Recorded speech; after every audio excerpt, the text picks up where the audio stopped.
Hello everybody, Antoine here for Simarchitecture and welcome back to the channel. Today's video is going to be really special because, as you read in the title, we're building the Palace of Versailles. So, as you may know, this place is really important to me. This is one of my passions. All about Versailles is fascinating me. As you know, I'm working right now in the Palace and I was thinking, well, Antoine, you're passionate about building in the Sims, you're passionate about Versailles, why not mixing those both passion to create a class in the game? And I could have done it like years ago, but I think I was scared because this is not a simple building. This is, I think, one of the most famous symbol of France. This is probably one of the most beautiful pieces of architecture ever, and I don't know, building this is a bit scary. And to be honest, this is not really possible to build a palace on a in the Sims 4, I mean, and because the lot is way too small, because the palace is absolutely huge. Imagine there are 2,300 rooms, which is absolutely crazy.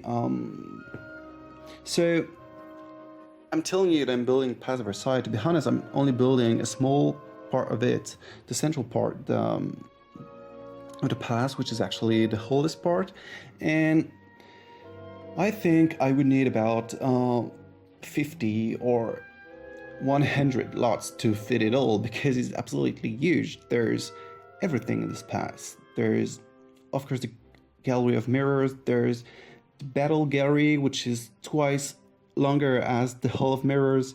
There are 4 other galleries. There's an opera. There's a congress room with all the government. There's everything. So this is really huge. This is one of the largest palaces in the world. And yeah, so I'm telling you that I'm building the oldest part of the palace because probably you don't know all the story about Versailles. But first, it was not the palace of Louis XIV, even if it's known to be the palace of Louis XIV. It was actually the palace of his father, because back in time his father was fond of hunting, just like many French kings, and he liked to go outside Paris in what we call now Versailles. So it was only a swamp. It was a swamp with forest. There was absolutely nothing, only a small village. And when the king came there, he had no place to sleep, so he used to stay in hotels. But one day his mother told him that it was not acceptable for a king to sleep in a hotel. So she told him, if you want to go hunting there, you have to build a hunting lodge. So this is what he did. He built a small hunting lodge, which is still visible today. This is the part we're building right now. This is the part made of brick. And Louis XIV, when his father died, couldn't destroy this palace, and actually was quite fed up with Paris. He couldn't stand Paris, so decided to build his own palace. I think he wanted to build something to show how powerful he was, and the whole palace is an absolute breathtaking demonstration of power. This is what it is. And he decided to keep the oldest part built by his father, and to make it even more beautiful, he decided to enhance it. And a lot of architects wanted to destroy this part, but he didn't want to. So this part I'm building right now is the central part of the palace. Just under the clock, there's the king's bedroom. And it was the most important part for the king, I think, because it reminded him, of his father. And later, under the reign of Louis XVI and first during the reign of Louis XV and then under the reign of Louis XVI, there was a project of redoing the whole palace, and all the architects showed some plans, some drawings, that can be found on the website of the palace, and those plans showed a palace that doesn't look at all what it looks like now, because they proposed to completely erase or destroy the part made of brick, because at this time it was not fashionable anymore. But just during the time where they were planning to rebuild the palace, there was a big event, the French Revolution, so it completely stopped all the plans made by the king, and the palace stayed as it is now. I'm trying to do a bit of a story about the palace, but I don't know where to go because there's so much to tell about it, and I'm trying to say as much as possible in the time that we have. I think I'm going to tell you the story after the revolution. So after the revolution, all the furniture of the palace were sold throughout Europe, and even in America. There were furniture from Versailles absolutely everywhere, but the palace itself stayed quite in a good shape. Napoleon I, when he became Emperor of France, decided to do a bit of a renovation. After him, the Republic was there, but it was used as a palace of the Republic. And we're gonna jump a bit in time. There is Louis Philippe, which was the last king of France. Well, to be really precise, he was king of the French, which is not really the same. And in 1837, he decided to turn the palace into a museum. So it destroyed many rooms inside of the palace, but the exterior was quite the same. It didn't really change, but it destroyed a lot of rooms to build the gallery of the great battles that I just told you before. And the idea of this museum was to create a museum dedicated to all the glories of France. So if you wander in the palace, you can actually follow the French history.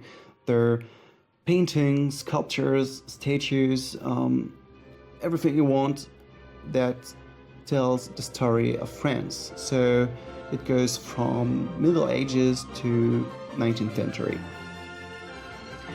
So actually, when you're visiting Versailles, you're not only visiting a palace, you're also visiting a museum. So it's a mix of both a 19th century museum, but also a royal residence, 17th and 18th century royal residence, and I can only suggest you to visit Versailles. This is absolutely fascinating. I mean, there's so many rooms, all cannot be seen because some are closed, they're not made to be seen by thousands of people every day, but you can book guided tours that will make you discover some new rooms that you probably never saw as you was visiting the palace freely without a guide. And as I told you, I'm working in the palace right now, so I have the privilege to visit quite a lot of rooms, to be in rooms or places that I've never been to before as a tourist. And what is fascinating about this palace is that there's always something to discover. My work is to manage all the social medias of the palace. So all you see on Instagram, Facebook, or Twitter that comes from the palace is actually made by myself. And I have to do a lot of research for my posts. And every day I learn something about the palace. So this is why I love this place so much. There's always something to discover. And yeah, this is just fascinating. I mean, I know people there who are working there for 40 years, and every day they're learning something. So, I mean, there aren't much places where you can learn anything every day. You know what I mean? So I'm just loving this place way too much. Like, I'm trying to focus on other things, but to be honest, it's really a big passion, and I think I will have this passion all my life because this place means everything for me. It might sound weird, sorry, for some of you, but I mean, this is my passion. I don't have to be reasonable about a passion. This is the concept of a passion. You don't have to be reasonable. You just have to be passionate. So I hope I told you new things that you didn't know about the Palace. I really hope you enjoyed this build because I have to admit I'm quite proud of it. It was a big challenge for me, but I think the end result is pretty good looking.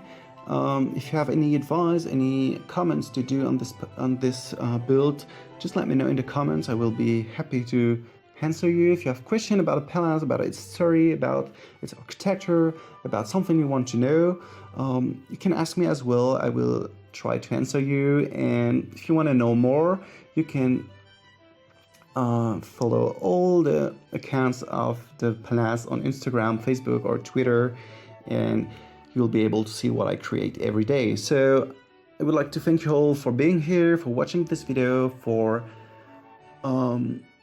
just sharing your passion with me, or me sharing my passion with you. So thank you. I really hope you enjoyed this video. If you did, don't forget to like and subscribe, and I will see you next time. Bye.